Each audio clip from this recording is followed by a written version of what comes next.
ഇന്ന് നമ്മൾ ഒരു അത്ഭുതകരമായ പ്രപഞ്ച യാത്രയിലേക്കാണ് പോകുന്നത്.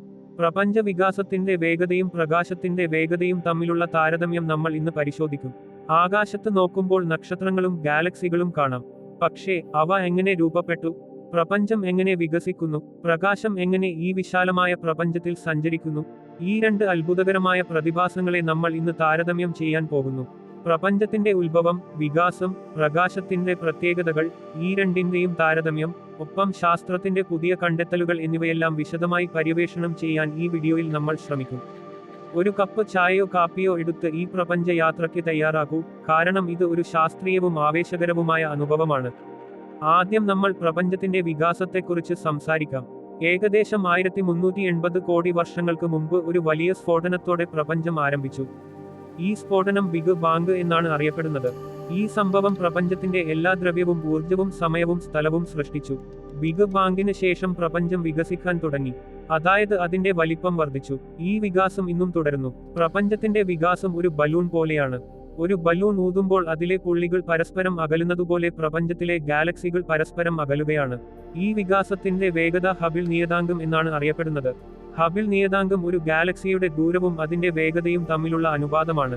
എഡ്വിൻ ഹബിൾ എന്ന ശാസ്ത്രജ്ഞൻ 1929 ഗാലക്സികളുടെ റെഡ് ഷിഫ്റ്റ് നിരീക്ഷിച്ചാണ് പ്രപഞ്ചം വികസിക്കുന്നുവെന്ന് കണ്ടെത്തിയത്. റെഡ് ഷിഫ്റ്റ് എന്നത് ഗാലക്സികളിൽ നിന്നുള്ള പ്രകാശത്തിന്റെ തരംഗദൈർഘ്യം വർദ്ധിക്കുന്ന ഒരു പ്രതിഭാസമാണ്. ഇത് ഗാലക്സികൾ നമ്മിൽ നിന്ന് അകലുന്നതിന്റെ തെളിവാണ്.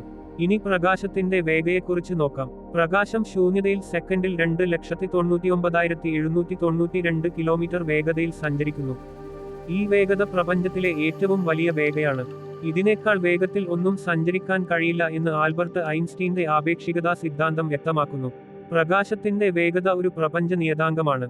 ഇത് സമയത്തിന്റെയും സ്ഥലത്തിന്റെയും അടിസ്ഥാനമാണ്. ഉദാഹരണത്തിന് സൂര്യനിൽ നിന്ന് ഭൂമിയിലേക്ക് പ്രകാശം എത്താൻ 8 മിനിറ്റും 20 സെക്കൻഡും എടുക്കുന്നു. അതായത് നമ്മൾ സൂര്യനെ കാണുമ്പോൾ അത് 8 മിനിറ്റ് മുമ്പുള്ള സൂര്യനാണ്. പ്രകാശത്തിന്റെ വേഗത ശാസ്ത്രത്തിലെ പല സിദ്ധാന്തങ്ങളുടെയും അടിസ്ഥാനമാണ്. ഊർജത്തിന്റെയും ദ്രവ്യത്തിന്റെയും ബന്ധത്തെ ഇത് വിശദീകരിക്കുന്നു. ഇനി പ്രപഞ്ച വികാസത്തിന്റെ വേഗതയും പ്രകാശത്തിന്റെ വേഗതയും തമ്മിലുള്ള താരതമ്യത്തിലേക്ക് വരാം. പ്രപഞ്ച വികാസത്തിന്റെ വേഗത ഒരു സാധാരണ വേഗതയല്ല, മറിച്ച് സ്ഥലത്തിന്റെ വികാസത്തിന്റെ നിരക്കാണ്. അതായത് ഗാലക്സികൾ സ്ഥലത്തിന്റെ വികാസം മൂലം പരസ്പരം അകലുന്നു. ഈ വികാസം വളരെ വലിയ ദൂരങ്ങളിൽ പ്രകാശത്തിന്റെ വേഗതയേക്കാൾ കൂടുതലായി തോന്നാം. ഉദാഹരണത്തിന് പ്രപഞ്ചത്തിന്റെ അതിർത്തിയിലുള്ള ഗാലക്സികൾ പ്രകാശത്തിന്റെ വേഗതയേക്കാൾ വേഗത്തിൽ അകലുന്നതായി കാണാം. പക്ഷേ ഇത് ആപേക്ഷികതാ സിദ്ധാന്തത്തെ ലംഘിക്കുന്നില്ല.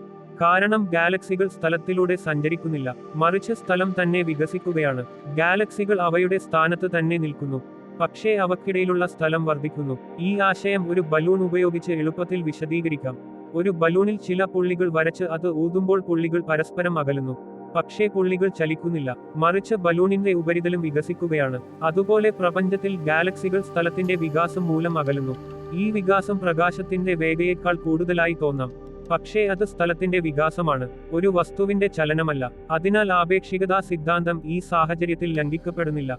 ഇനി നമ്മൾ പ്രപഞ്ചത്തിന്റെ നിരീക്ഷണ യോഗ്യമായ ഭാഗത്തെക്കുറിച്ച് സംസാരിക്കാം. പ്രകാശത്തിന്റെ വേഗത പ്രപഞ്ചത്തിന്റെ വലിപ്പവുമായി ബന്ധപ്പെട്ടിരിക്കുന്നു. പ്രപഞ്ചം 1380 കോടി വർഷം പഴക്കമുള്ളതാണ്.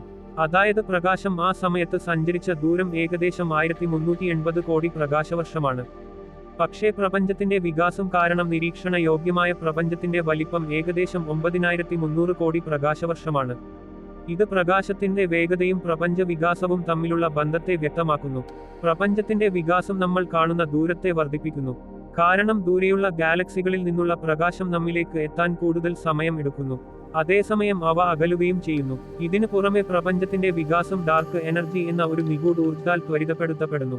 1998 സൂപ്പർനോവകളുടെ നിരീക്ഷണത്തിലൂടെ ശാസ്ത്രജ്ഞർ കണ്ടെത്തി പ്രപഞ്ചത്തിന്റെ വികാസം പ്രതീക്ഷിച്ചതിലും വേഗത്തിലാണ്. ഈ ത്വരിതപ്പെടുത്തൽ ഡാർക്ക് എനർജി എന്ന ഒരു ഊർജ്ജത്തിന്റെ സാന്നിധ്യം മൂലമാണ്. ഡാർക്ക് എനർജി പ്രപഞ്ചത്തിന്റെ 68%. അത് സ്ഥലത്തെ വികസിപ്പിക്കുന്നു. ഈ ത്വരിതപ്പെടുത്തൽ പ്രപഞ്ചത്തിന്റെ ഭാവിയെക്കുറിച്ചുള്ള ചോദ്യങ്ങൾ ഉയർത്തുന്നു. ഭാവിയിൽ ഗാലക്സികൾ കൂടുതൽ അകലുകയും പ്രപഞ്ചം തണുപ്പിലേക്കും ശൂന്യതയിലേക്കും നീങ്ങുകയും ചെയ്യും.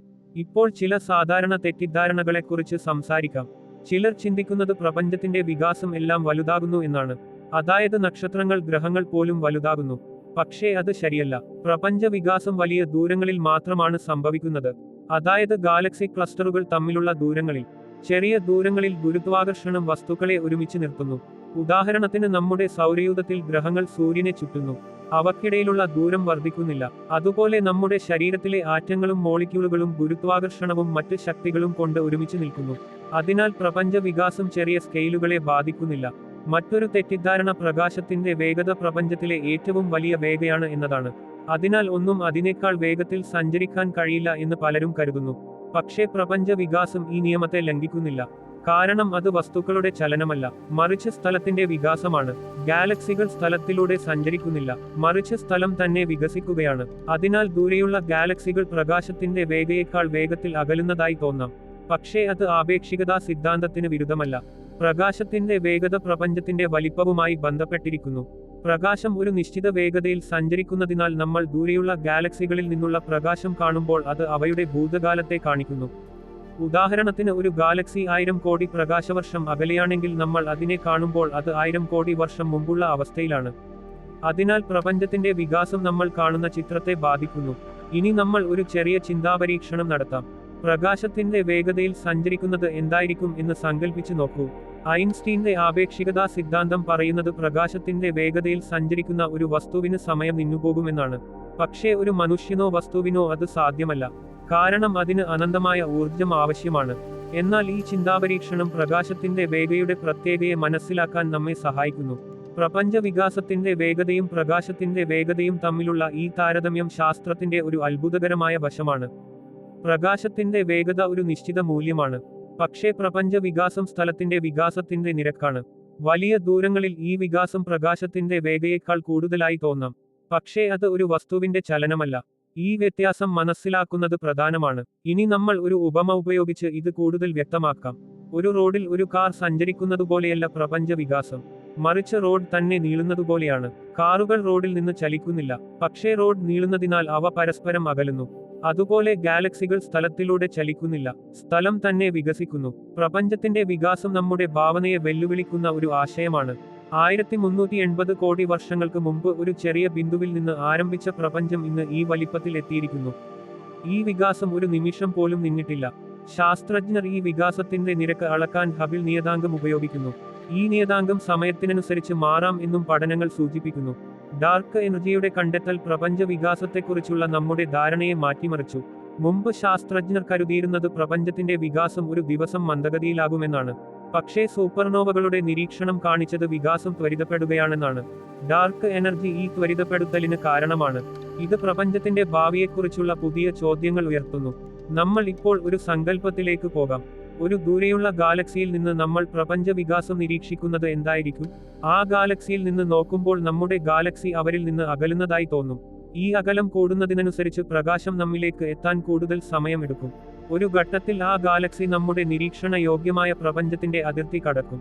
അപ്പോൾ അവിടെ നിന്നുള്ള പ്രകാശം നമ്മിലേക്ക് എത്തില്ല. പ്രകാശത്തിന്റെ വേഗതയും പ്രപഞ്ച വികാസവും തമ്മിലുള്ള ഈ ബന്ധം നമ്മുടെ പ്രപഞ്ചത്തെക്കുറിച്ചുള്ള ധാരണയെ ആഴത്തിലാക്കുന്നു. പ്രകാശം ഒരു നിശ്ചിത വേഗതയിൽ സഞ്ചരിക്കുന്നു, പക്ഷേ പ്രപഞ്ച വികാസം സ്ഥലത്തിന്റെ വികാസമാണ്. ഈ വികാസം നമ്മൾ കാണുന്ന പ്രപഞ്ചത്തിന്റെ വലിപ്പത്തെ നിർണ്ണയിക്കുന്നു. ഇനി നമ്മൾ ഒരു രസകരമായ വസ്തുതയിലേക്ക് പോകാം. സൂര്യനിൽ നിന്ന് ഭൂമിയിലേക്ക് പ്രകാശം എത്താൻ 8 മിനിറ്റ് എടുക്കുന്നു. പക്ഷേ ദൂരെയുള്ള ഗാലക്സികളിൽ നിന്നുള്ള പ്രകാശം കോടിക്കണക്കിന് വർഷങ്ങൾ എടുത്താണ് നമ്മിലേക്ക് എത്തുന്നത്. അതായത് നമ്മൾ ആകാശത്ത് നോക്കുമ്പോൾ പ്രപഞ്ചത്തിന്റെ ഭൂതകാലമാണ് കാണുന്നത്. ഈ ഭൂതകാലം നമ്മെ പ്രപഞ്ചത്തിന്റെ ആദ്യനാളുകളിലേക്ക് കൊണ്ടുപോകുന്നു. പ്രപഞ്ച വികാസത്തിന്റെ വേഗതയും പ്രകാശത്തിന്റെ വേഗതയും തമ്മിലുള്ള ഈ താരതമ്യം ശാസ്ത്രത്തിന്റെ ഒരു മനോഹരമായ മേഖലയാണ്. ഈ രണ്ട് പ്രതിഭാസങ്ങളും പ്രപഞ്ചത്തിന്റെ അടിസ്ഥാന നിയമങ്ങളെ വെളിപ്പെടുത്തുന്നു. പ്രകാശത്തിന്റെ വേഗത ഒരു പരിധിയാണ്, പക്ഷേ പ്രപഞ്ച വികാസം ഈ പരിധിയെ മറികടക്കുന്നതായി തോന്നാം. ഈ വൈരുദ്ധ്യം മനസ്സിലാക്കാൻ നമ്മൾ സ്ഥലത്തിന്റെ വികാസത്തെക്കുറിച്ച് ചിന്തിക്കണം. നമ്മുടെ ഈ യാത്രയിൽ നമ്മൾ ഒരു കാര്യം മനസ്സിലാക്കി. പ്രപഞ്ചം ഒരു സ്ഥിരമായ അവസ്ഥയിലല്ല, അത് എപ്പോഴും മാറിക്കൊണ്ടിരിക്കുന്നു. ഈ മാറ്റം നമ്മുടെ ഭാവനയെ വെല്ലുവിളിക്കുന്നു. ശാസ്ത്രജ്ഞർ ഈ മാറ്റത്തെക്കുറിച്ച് കൂടുതൽ മനസ്സിലാക്കാൻ ശ്രമിക്കുന്നു. ഓരോ പുതിയ കണ്ടെത്തലും പ്രപഞ്ചത്തിന്റെ രഹസ്യങ്ങൾ വെളിപ്പെടുത്തുന്നു. ഇനി നമ്മൾ ഒരു ചോദ്യം ചിന്തിക്കാം. പ്രപഞ്ച വികാസം എപ്പോഴെങ്കിലും നിന്നുപോകുമോ? ശാസ്ത്രജ്ഞർ ഇതിന് വ്യത്യസ്ത സാധ്യതകൾ പരിഗണിക്കുന്നു. ഒരു സാധ്യത പ്രപഞ്ചം എന്നെന്നും വികസിച്ചുകൊണ്ടിരിക്കുമെന്നാണ്. ഡാർക്ക് എനർജി ഈ വികാസത്തെ ത്വരിതപ്പെടുത്തുന്നു.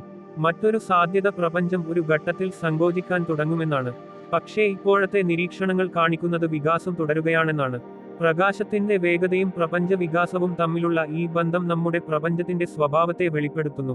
പ്രകാശം നമ്മെ പ്രപഞ്ചത്തിന്റെ ഭൂതകാലത്തിലേക്ക് കൊണ്ടുപോകുന്നു. പ്രപഞ്ച വികാസം നമ്മെ അതിന്റെ ഭാവിയെക്കുറിച്ച് ചിന്തിപ്പിക്കുന്നു. ഈ രണ്ടും ഒരുമിച്ച് പ്രപഞ്ചത്തിന്റെ ഒരു പൂർണ്ണ ചിത്രം നമുക്ക് നൽകുന്നു. ഇനി നമ്മൾ ഒരു ഉപമ കൂടി പരിഗണിക്കാം. ഒരു നദിയിൽ ഒഴുകുന്ന ബോട്ടുകളെ സങ്കൽപ്പിക്കൂ. ബോട്ടുകൾ ചലിക്കുന്നില്ല, പക്ഷേ നദി വീതി കൂടുന്നതിനാൽ ബോട്ടുകൾ പരസ്പരം അകലുന്നു. അതുപോലെ ഗാലക്സികൾ സ്ഥലത്തിന്റെ വികാസം മൂലം അകലുന്നു. ഈ ഉപമ പ്രപഞ്ച വികാസത്തിന്റെ സ്വഭാവത്തെ വ്യക്തമാക്കുന്നു. പ്രപഞ്ചത്തിന്റെ വികാസം നമ്മുടെ ഭാവനയെ വികസിപ്പിക്കുന്നു. 1380 കോടി വർഷങ്ങൾക്ക് മുമ്പ് ഒരു ചെറിയ ബിന്ദുവിൽ നിന്ന് ആരംഭിച്ച ഈ യാത്ര ഇന്ന് ഈ വലിപ്പത്തിൽ എത്തിയിരിക്കുന്നു. ഈ വലിപ്പം മനസ്സിലാക്കാൻ പോലും നമുക്ക് ബുദ്ധിമുട്ടാണ്. ശാസ്ത്രജ്ഞർ ഈ വലിപ്പത്തെ അളക്കാൻ പല രീതികൾ ഉപയോഗിക്കുന്നു. ഹബിൾ നിയതാങ്കം ഇതിന് ഒരു ഉപകരണമാണ്. ഡാർക്ക് എനർജിയുടെ പങ്ക് പ്രപഞ്ച വികാസത്തിൽ വലുതാണ്. ഈ നിഗൂഢ ഊർജം പ്രപഞ്ചത്തിന്റെ 68%. ഇത് സ്ഥലത്തെ വികസിപ്പിക്കുന്നു.